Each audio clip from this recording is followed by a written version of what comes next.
Magandang tanghali, kumusta po? Narito po ulit ang update natin para sa lagay ng ating panahon ngayong tanghali po ng October 10, 2024 na kung saan sa ngayon ay patuloy pa rin po na umiiral ang mahinang daloy ng amihan o yung tinatawag po natin na northeasterly surface wind flow dito po sa Luzon, lalo na sa silangang bahagi at dyan po sa may extreme northern Luzon, habang mayroon pa rin pong intertropical convergence zone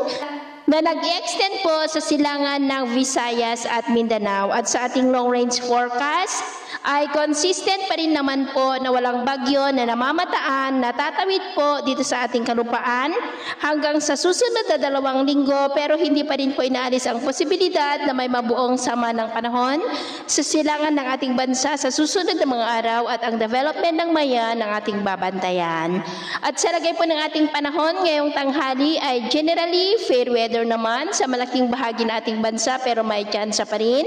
ng mga isolated rain sa ilang bahagi ng Northern Luzon, Central Luzon, ilang bahagi po ng Metro Manila, Calabarzon, Bicol, Puerto Princesa, Marinduque, Calapan, Panay Island, Negros, Cebu, Bohol, Leyte, Samar, Zamboanga Peninsula, Northern Mindanao, Caraga, Davao Region at Sorsogon. At sa susunod po ng mga oras ay mas maraming lugar na ulit ang makakaranas ng mas maulap na kalangitan with isolated light to heavy rain sa iba't ibang bahagi ng ating bansa, kaya mag-ingat po tayo sa posibleng banta pa rin ng mga pagbaha at pagguho ng lupa. At sa atin naman pong mga baybayin, wala naman po tayong nakataas na anumang gale warning signals, pero iba yung pag-ingat lamang po